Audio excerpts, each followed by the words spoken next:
This is a Geek Leader podcast, and I'm your host, John Rauda. This show is all about helping us grow as leaders, become better technologists, and improve our lives both at work and at home. I hope you enjoy the show and learn a lot.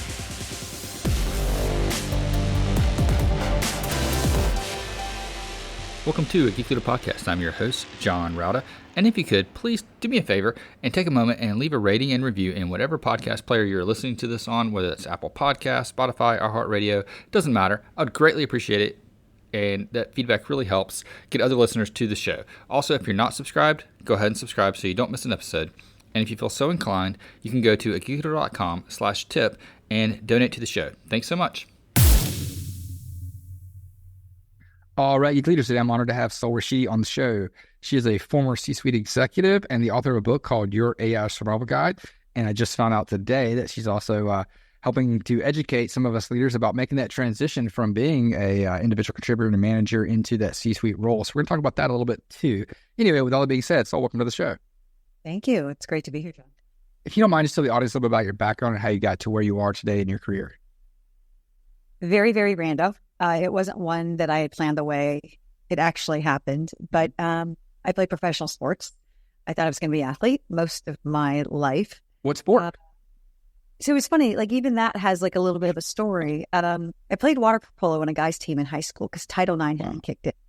And I think when you play on a guys team, like you're trying to keep up. And so that actually prepped me to go play NCAA water polo at Cal Berkeley.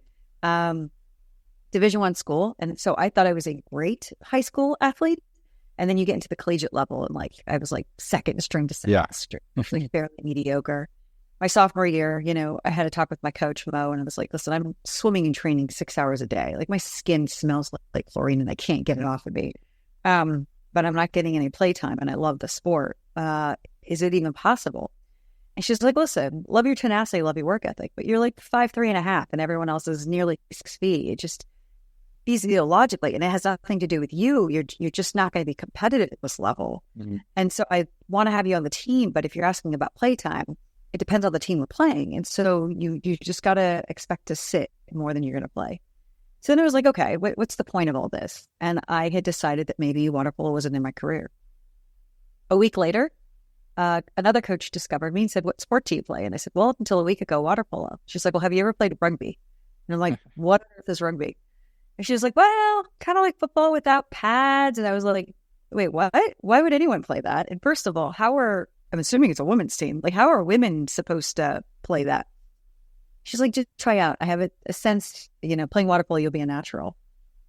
And I was, because I was 5'3", it wasn't a disadvantage. It was an advantage. I had a lower center of gravity and I was harder to tackle. And because I had developed ball handling skills on water, I was great at land.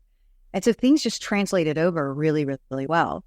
And so I had learned that at a certain caliber in a certain environment, who I was didn't fit water polo, but who I was fit rugby. Mm-hmm. And I made captain within a few months, and it was amazing. But as with anything, you age, things take a longer time to heal. And so I was like, okay, I think it's time to hang up my cleats and get a real job. And my first job was a data engineer. And that's how I got into the data space. And I started in the late 90s. I've been doing data since 25 years now. I was an SAP Platinum MDM consultant. Like the whole thing was just random. And then I had my first big break when Watson beat Ken Jennings in Jeopardy in 2011. Because I was an MDM consultant, IBM recruited me. Then I became lead for EDM, so a team lead. Then I started managing a group, then division, then the P&L at IBM. And so I was known and I built a reputation for being the data girl. And so when Watson went live in 2011, my boss's boss had left and I gracefully begged for 4 months to go over there. I was like, you can't do AI without data. No one knows better data. No one knows data better than I do. I didn't know if that was true actually, but I made it fun.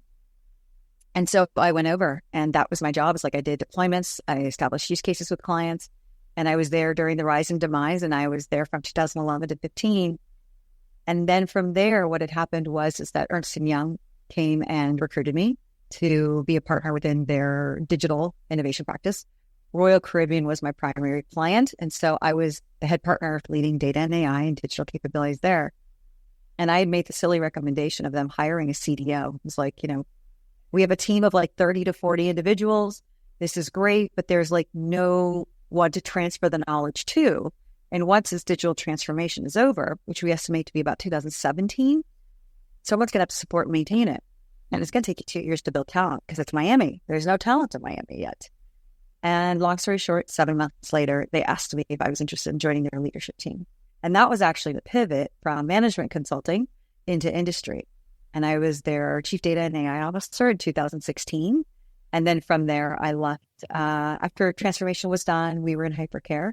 The executive vice president, chief data officer for Sony Music, chief data and analytics officer for Merck, and then as of recent, the chief analytics officer for Estee Lauder. But being in the AI space and having done deployments and building a lot of capabilities for these large companies, when ChatGPT was released in November 2022, I was like, I think my calling is coming. And I think around February of 2023, I was like, if not now, then when? And some other personal things that happened. And I was like, the universe is sending these signals. It's time to take a break from enterprise.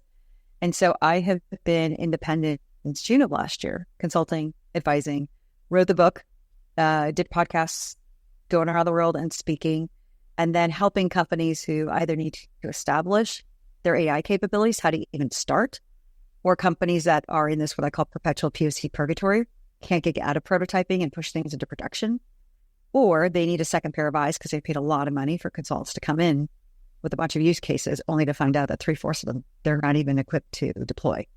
But then I started a new endeavor come July, so that announcement will come out a little bit later. But the goal is that I got my ASS handed over to me when I made that pivot, right? From athlete to practitioner, and then from practitioner to executive. And there's just so much that you need to learn along the way that I just wish I had an angel, I had a muse, I had a mentor to give me some of the heads ups, because it can get lonely and it can get pretty ugly very quickly. Yeah, absolutely. That's one thing I have to say. I was really lucky to get a mentor when I made that leap, who helped me out a lot. He gave me the hard truth about, I'll never forget the first time I was leading people and I had really a third of my team quit on the same day, which was, quite ridiculous. But they all had different reasons going, different places. And I blamed it on I live near Charlotte where the banks are. There's a lot of, Bank of America, Wells Fargo, all headquarters here. So I was just like, oh, they're all going to the banks. They're all going to the banks. And he's like, no, they're not. That's not why they're leaving. And he gave me the hard truth that they're leaving because you're a sucky boss. It's because you suck as a leader. You've got to tough it out and figure out what's wrong and fix it. And, having someone that will sit down and tell you that those kind of things and give you some advice about, I think what really helped me is, being in technology, I was hoping for a mentor that was technology focused, but I didn't get that. I got a mentor that was actually in sales, and he helped me with the communication parts that I lacked and being able to, communicate the stuff that we're doing. And I think that was really helpful. That is everything. And I think that's the part that we take for granted, because when you're in a technical world, it's all about what you can deliver at the end of the day. But one of the big things that I'm teaching in the course is the harsh reality is the higher up you go, the less it's about your proficiency in a skill set and your IQ. And the more it is about your EQ, SQ, and BQ. And it sounds ridiculous, but no one teaches you that. Right. No one teaches you that the stuff you do may be so obvious in your world, and your bubble may be so important. But the fact of the matter is, in the grand scheme of things, no one understands what you're doing. They don't understand your language. They don't understand how these things are going to benefit them. And oftentimes for them to take a leap of faith or even to give you time, they have to like you as an individual. And how do they like you as an individual? Because you spent time to develop that relationship, so that when you go and ask for time from their team, or when you want time on their calendar, they're willing to give it to you. Because without that person's sponsorship or funding or staff, you can't get done what you want to get done. And no one teaches you that. Yeah, absolutely. And it was so useful for him to talk about. We developed relationship managers within our group that would go out and just meet with other departments and set up those regular cadence of meetings. Just to, even if we didn't have a project going on, just to have that open door of communication, which is so important. So important. And there are more ways to be a SHITT boss. And I wish there was a list. So those are the things I feel you, John, because you take it personally, and as you should when someone tells you you're really not doing a good job leading. Yeah. And I had that as well. I got fired because I was crappy at it. and I was the best at what I did. I just did not know how to manage a team. Yeah, and that's what people don't realize is, if you take like the really good developer and you say, now you're going to manage developers, or you're a really good engineer, now you're going to manage engineers, it's a different skill set, completely different skill set. It really, really is. And I think some team leads that manage 2 people, 3 people, you can kind of get away with it. And that's what I call the difference between managing versus leading. Yeah. Managing is more of the same. So you're all kind of doing the same thing, but you've been given the responsibility with some additional overhead responsibilities of the other 2 individuals. But for the most part, you're all peers. You just get slightly higher pay grade. You have to do some administrative work, etc. But the difference between leading a team of 3, 5, 8 is a very different ballgame than leading a global team of 800. Or my largest team was 800.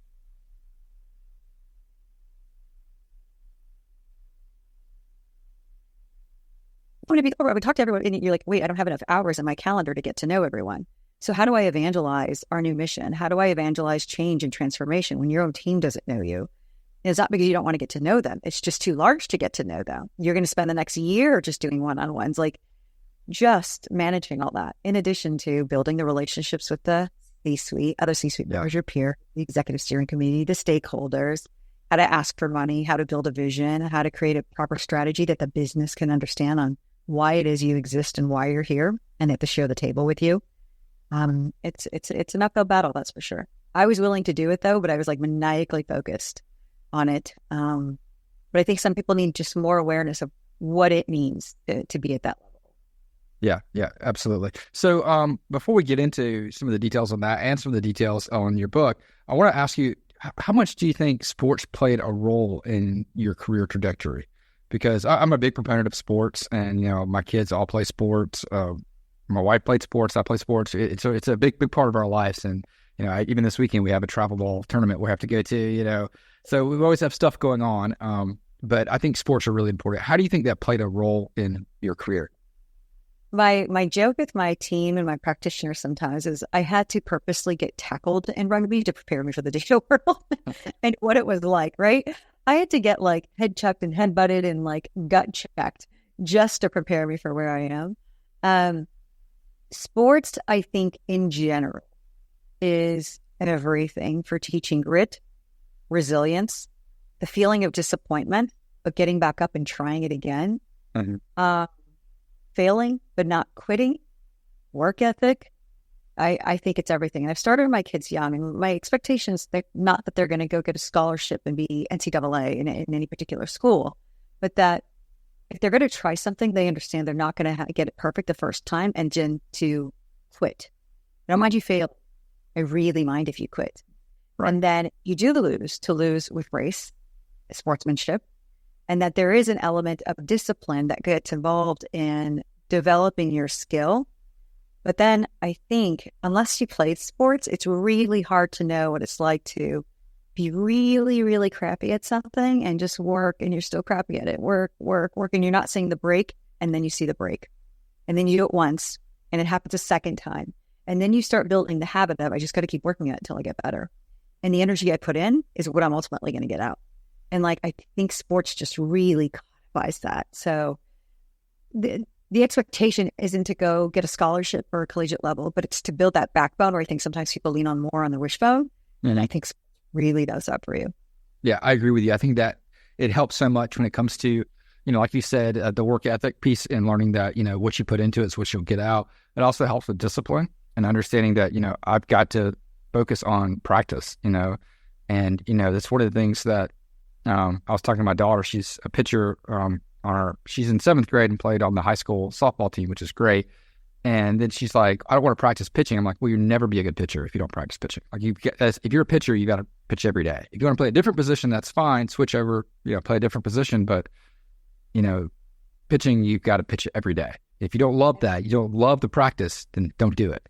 But I think that's really important. And another thing you kind of hinted on at the beginning was that there's different levels to this. And with sports, it really showed me that there's different levels because, when I was 15, I played AAU basketball. I was like, okay, I'm really good. I was good in my region. I was good in, our high school.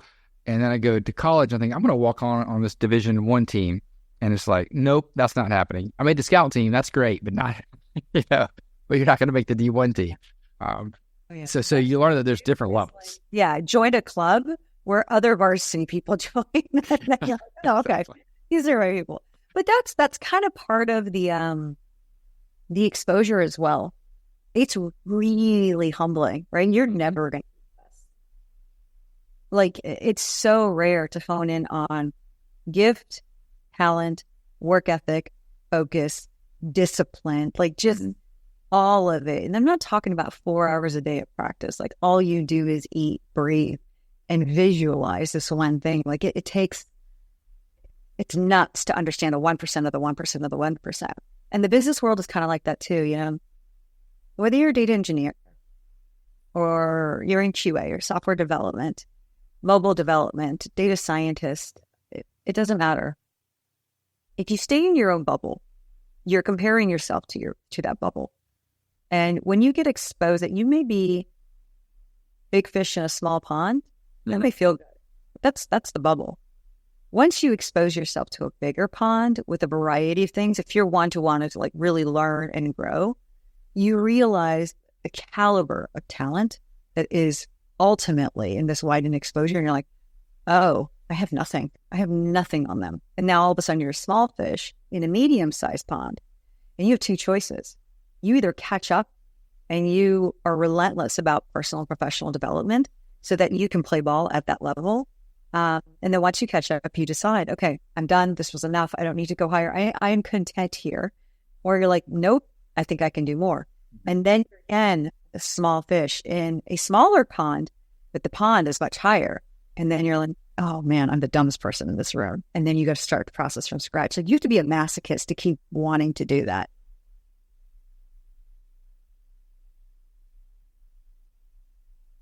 Title. It's prestigious, yes. And there is an element of influence and power and monetary compensation for it. But you don't get there by luck. Now, it doesn't mean you don't report into some ding-dongs every now and then. That totally happens. But even those ding-dongs have a skill that you don't, that you can learn from. And it's the fact that they could convince a room, fool a team, they can do whatever. They just know how to maneuver.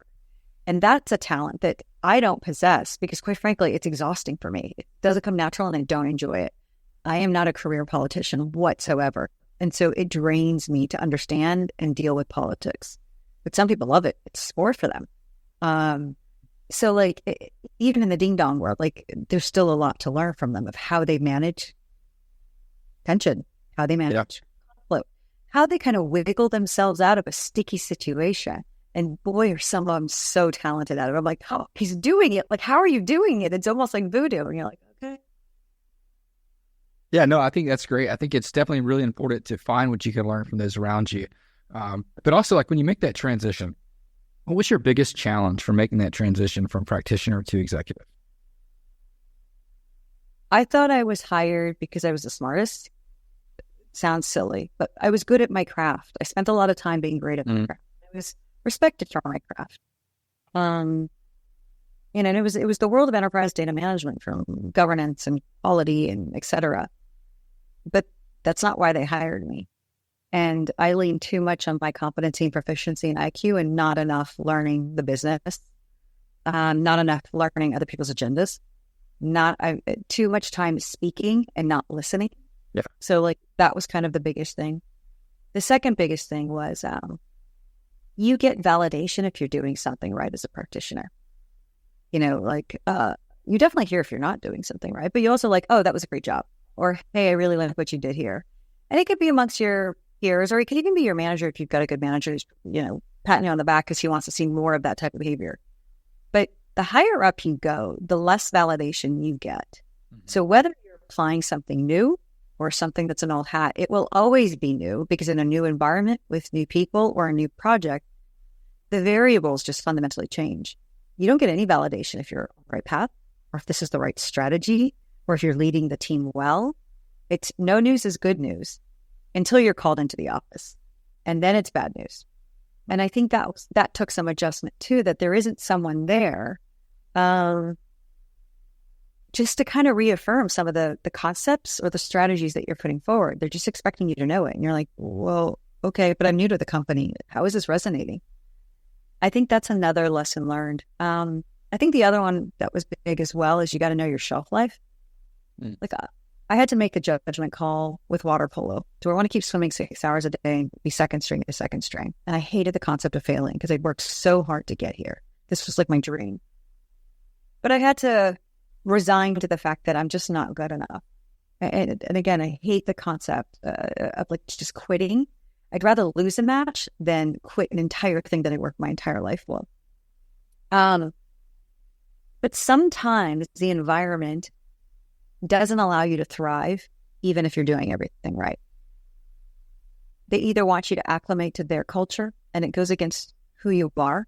An example would be is I've been in a culture where it's decision-making through consensus versus consideration. So even as a leader, I couldn't make a decision. I couldn't just hear everyone's thoughts and then make a decision, formulate my own opinion, and then make a decision to move forward. The culture was, well, everyone has to align. Well, not everyone's going to align. And by the time I get everyone aligned, it's going to be 9 months. And by then, right, it's too late. You should change. It's too late. That just doesn't fit well. Or there are certain environments where some could view it as an opportunity to catch them up. But if they're too far behind, and I'm not talking about like legacy-based applications and systems and migrations, if their mindset is too far behind because they're very comfortable and they're very complacent, and you happen to inherit a team where everyone is 7 years away from retirement and getting your pension because they've been at the company for 20 plus years, that's not the right environment for me, right? Like I'm there as a change agent, as a transformational agent. They don't want to rock the boat. They're 5 years away from retirement. They work this hard to get their pension. Their pension is their number one priority.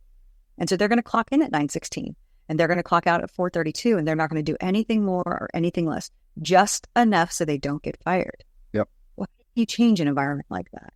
But yet they brought me in because they want to change an environment like that. So I think knowing your shelf life, and sometimes it could be 2 months, honestly, as soon as you step in, you're like, oh God, I made a mistake. Sometimes it could be 2 years.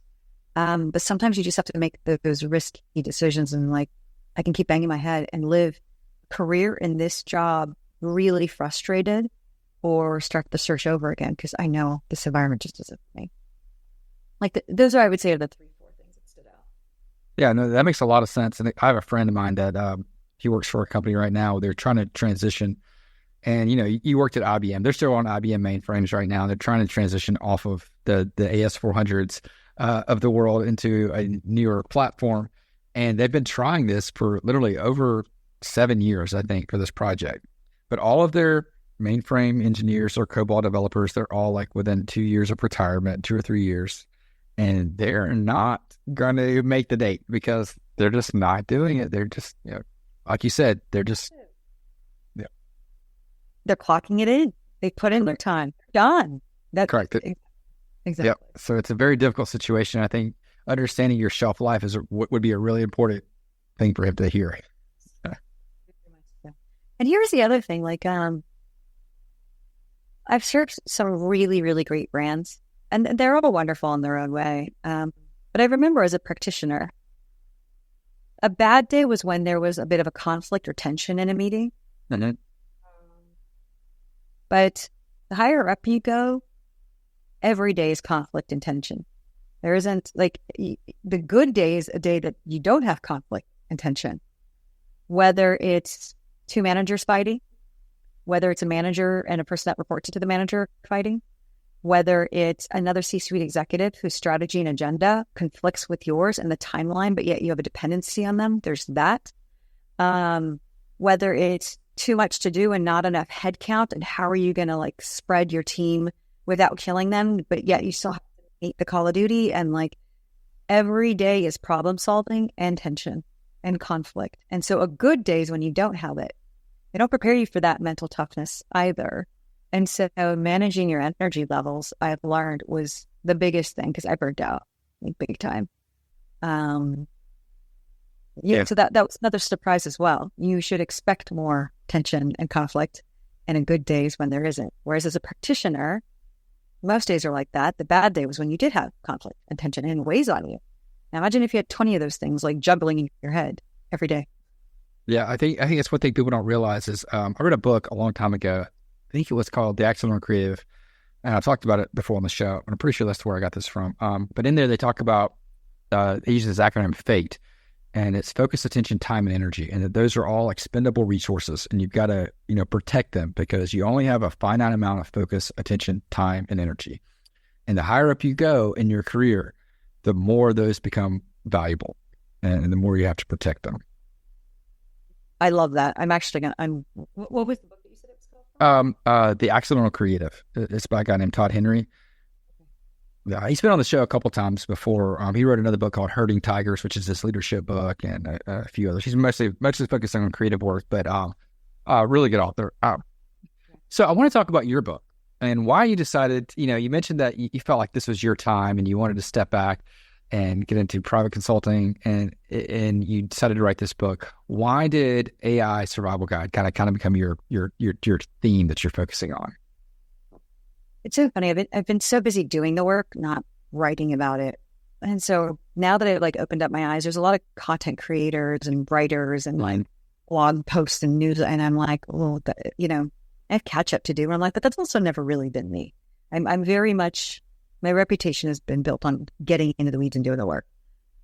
But when this whole ChatGPT and generative AI boom happened, early 2023, I wanted to see what was out there. And then came mid-2023. And then towards the end, I was like, holy cow, I've been doing deployments since 2011. Now, we didn't call it generative AI. It was a user interface with natural language processing sitting on top of a big data ecosystem. And that's the simplified version of what Watson was. Overly simplified, but a simplified version.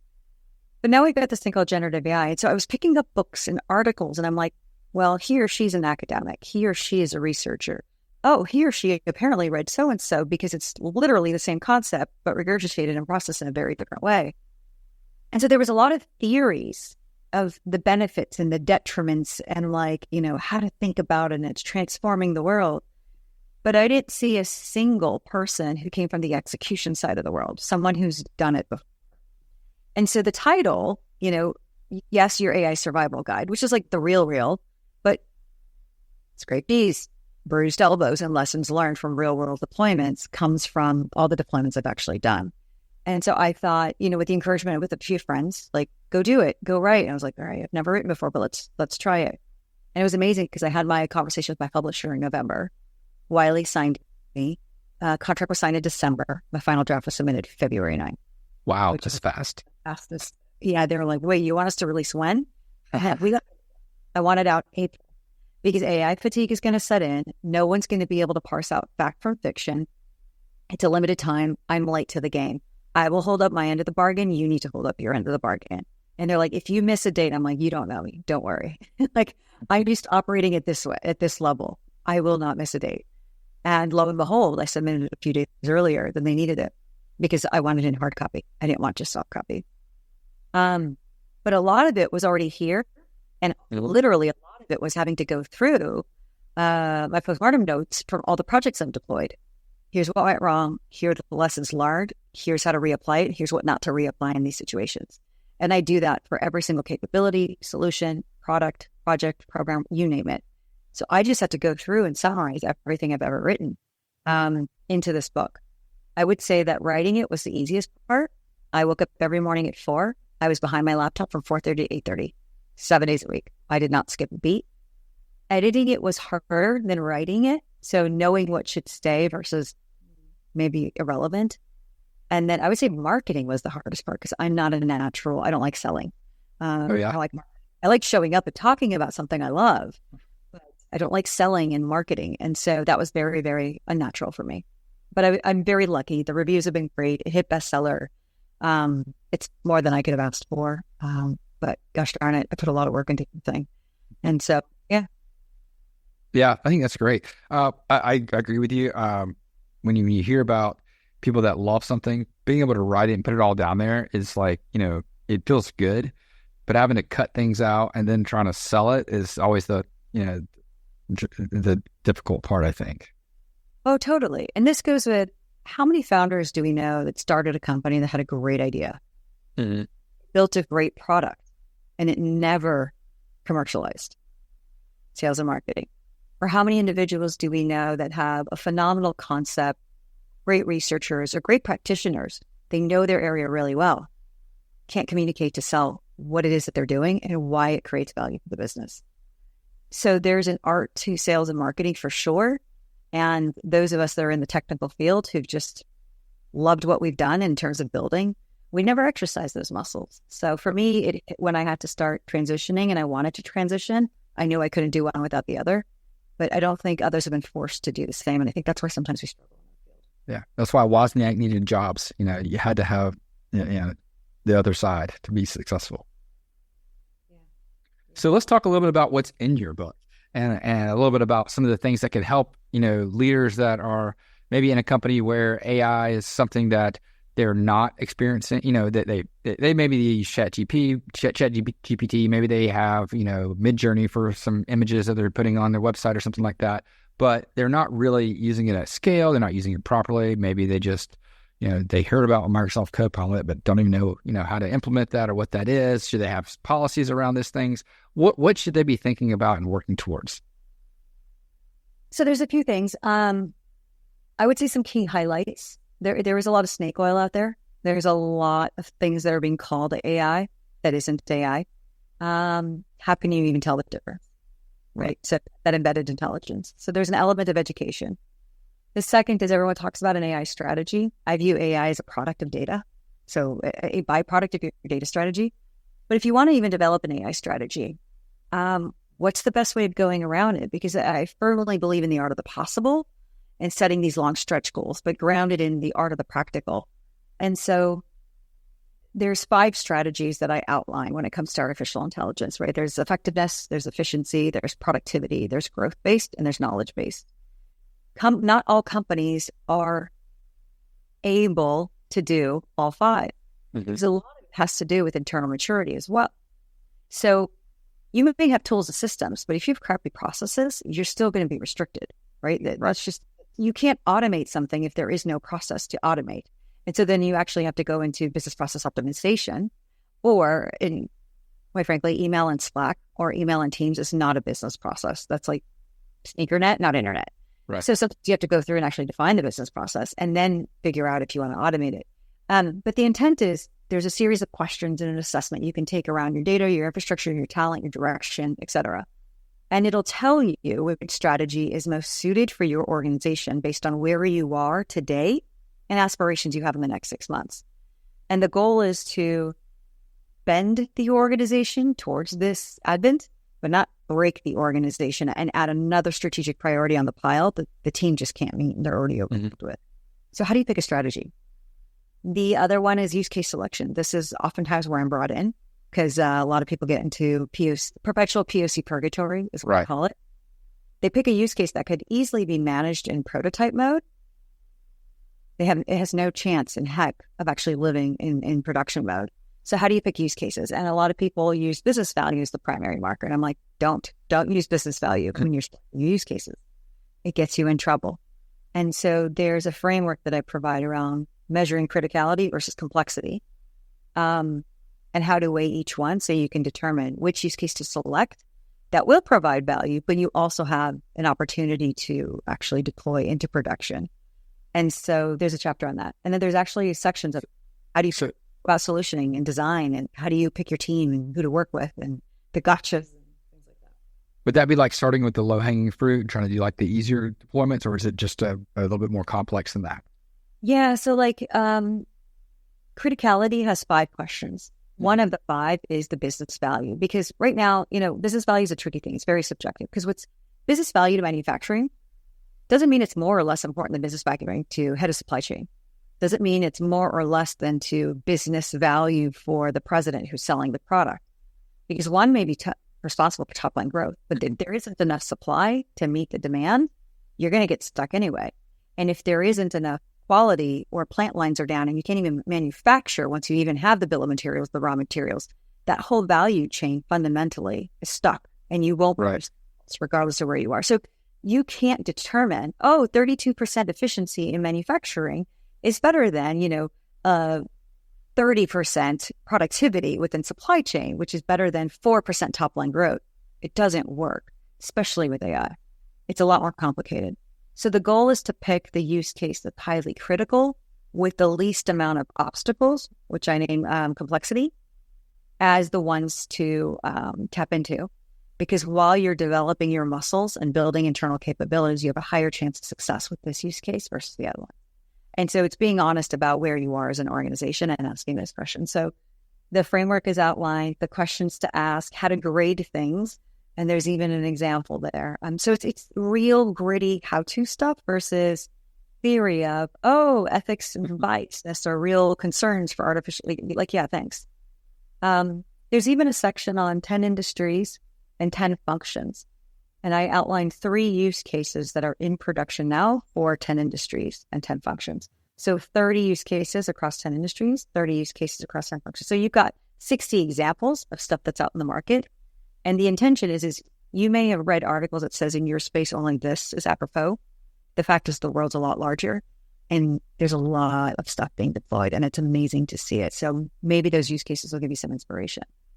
And then my favorite section is, I would say about 30% of the challenges of pushing things into production are technical related, 70% not technical. Yeah, I would agree with that. Percent components, right? Like, you know this, John. I call them the 10 AI archetypes.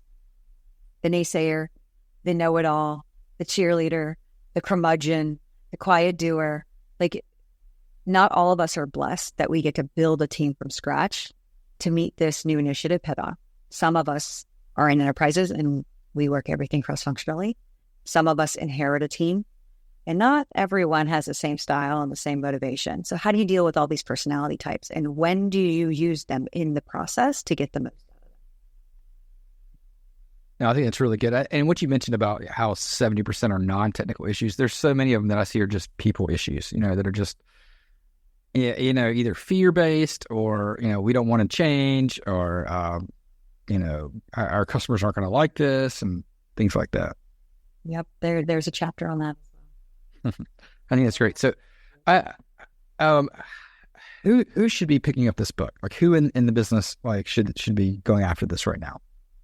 It's so funny. I start out saying that this isn't for the technologists of the world. And then I had a lot of folks DM me or even some of the reviews on Amazon. Like I was surprised they are technologists. And they're saying what I've heard, my opinion doesn't matter. Here's what I'm hearing. So business leaders who honestly are having FOMO and don't know where to start. Mm-hmm. Companies that have the money and have brought in management consultants, but whatever's been presented isn't actually actionable. It's just a beautiful PowerPoint deck and they don't know what to do with it. Real practitioners that may not have been doing AI, but they've been doing data science or engineering and they've been given the opportunity of doing AI. How do they even go about establishing a strategy and where to start? And that entire product life cycle from conceptualization to design to solutioning to testing and pushing it into production and what the difference is in like DevOps and stuff like that with software engineering versus actually with AI capabilities. Technologists who see the opportunity but want to communicate and evangelize and push the business towards doing something about it. So the spectrum has really been from a person who doesn't know a lick of code to individuals who know code, who just want a more rooted and simplified way of how to get started, how to sell it and evangelize it, and then how to do it. So there's like real tools in the toolkit. There's real frameworks. There's an approach for you to follow. Mm-hmm. You could, yeah. Very cool. Very cool. So how can people connect with you online, pick up a copy of the book, and maybe, get some services from you if it need to be? I appreciate that question. I'm pretty active on LinkedIn, so LinkedIn's the first. I do have my website, it's fullrashidi.com. So if there's questions or consulting opportunities or speaking opportunities, that's great. I would say LinkedIn's probably the most active. Substack, we have a newsletter on that one. And then my website. And then the book is available on pretty much everything, but Amazon seems to be the primary point of contact for that. But yeah. Awesome. And I'll link those in the show notes too at geekleader.com so people can click through and find you there, as well as pick up a copy of your book. Thanks so much for coming on the show. I really appreciate the conversation. Thank you, John. Hope you enjoyed the show. Please go to geekleader.com to learn more about what this guest is up to, click on their links, and connect with them online. I would also greatly appreciate it if you could leave me a rating and review in Apple Podcasts or wherever you listen to the show. And make sure you've subscribed if you haven't already. And if you feel so inclined, you can leave me a tip by going to geekleader.com/tip.